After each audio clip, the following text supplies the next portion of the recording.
APCC chief రఘువీర అన్నారు. ఇంటింటికి కాంగ్రెస్ కార్యక్రమంలో భాగంగా విజయవాడలో రఘువీర పర్యటించారు.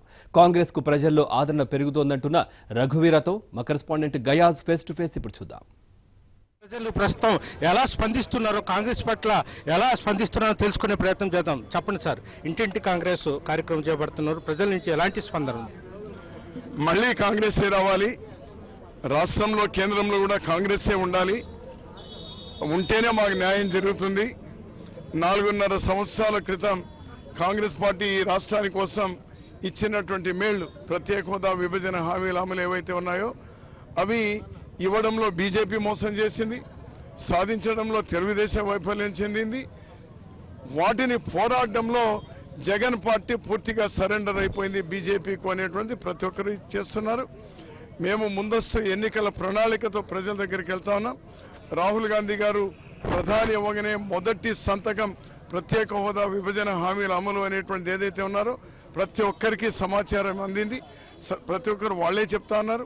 అదేవిధంగా రైతులకు 2 లక్షల రుణమాఫీ, డ్వాక్రా సంఘాలకు 2 లక్షల రుణమాఫీ, ప్రతి పేద మహిళకు కూడా సంవత్సరానికి 4 గ్యాస్ సిలిండర్లు, పెట్రోల్ డీజిల్ తగ్గించడం, జీఎస్టీని సరళీకృతం చేయడం అనేటువంటివి బాగా పోతా ఉన్నాయి.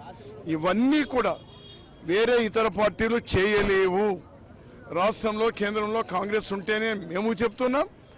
అంతకు మించి మాకు సంతోషం ఏంటంటే వాళ్ళ నుంచినే స్పందన, ప్రతిస్పందన వాళ్ళ నుంచి అనూహ్యంగా ఉంది.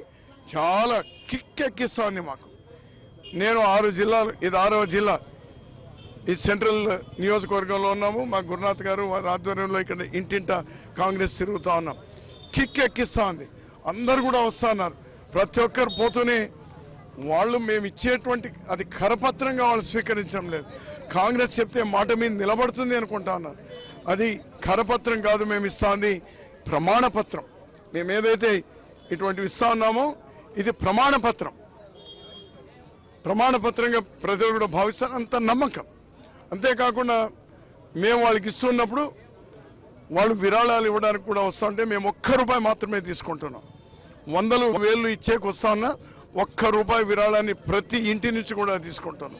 దానికి కారణం ఏమంటే ప్రతి కుటుంబం కూడా కాంగ్రెస్ మమేకమైనటువంటి కుటుంబం. అది 5 ఏళ్ల కింద, 10 ఏళ్ల కింద, 20 ఏళ్ల కింద మళ్ళీ ఆ బంధాన్ని పెంచుకునేటువంటి ప్రయత్నమే కాంగ్రెస్ పార్టీ చేస్తోంది. 2019లో కాంగ్రెస్ పార్టీ రాష్ట్రంలో, కేంద్రంలో రాహుల్ గాంధీ గారి నాయకత్వంలో వచ్చేంత వరకు మేము మా ప్రయత్నం చేస్తాం. ప్రజల నుంచి కూడా అంతే స్పందన కూడా ఉంది. సార్, అదేవిధంగా రాష్ట్రంలో వైసీపీ, అదేవిధంగా పవన్ కళ్యాణ్, బీజేపీ కలిసి ఉన్నారా? ఒకవేళ కలిస్తే ఎలా ప్రభావం ఉండబోతుంది? ఇప్పుడు వీళ్ళందరూ ఒకటే, ఈ 4 పార్టీలు ఒకటే.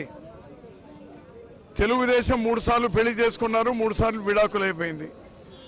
అదే విధమైనటువంటి పవన్ కళ్యాణ్ కూడా పోయిన ఎలక్షన్లలో కళ్యాణం చేసుకున్నాడు, మళ్ళీ విడాకులు అయిపోయింది. జగన్ పార్టీ కంప్లీట్గా వాళ్ళు అధికారికంగా వాళ్ళకి సపోర్ట్ కాకపోయినా కూడా పార్టీ అధ్యక్షుడే చెప్పినాడు కదా, అవుట్ రైట్గా మేము సపోర్ట్ అని. ఈనాటికి కూడా బంధం కొనసాగుతుంది. వీళ్ళిద్దరేమో బయటకు వచ్చేట్టు కనిపిస్తుంది, కానీ మళ్ళీ ఎప్పుడు చేరుకుంటారో తెలియదు. జగన్ పార్టీ అయితే ఈ రోజు కూడా హత్తుకొనే ఉన్నారు, బీజేపీతో హత్తుకొనే ఉన్నారు. అందుకోసం ప్రజలు ఈ రాష్ట్రానికి వీళ్ళందరూ కూడా న్యాయం చేయలేరు, ఒక్క కాంగ్రెస్సే చేయగలుగుతుంది అని విశ్వసిస్తూ ఉన్నారు.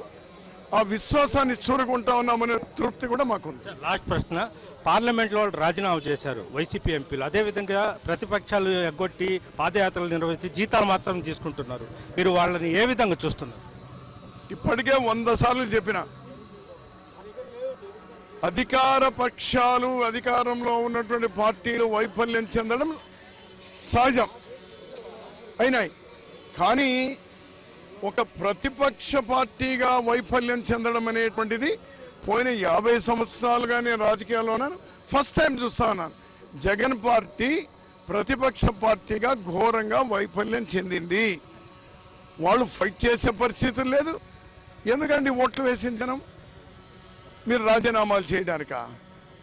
ఎందుకండి ఓట్లు వేసింది? ఎమ్మెల్యేలు మీరు అసెంబ్లీకి పోరా? మీరు ప్రజా సమస్యల నుంచి మీరు నిలదీయరా?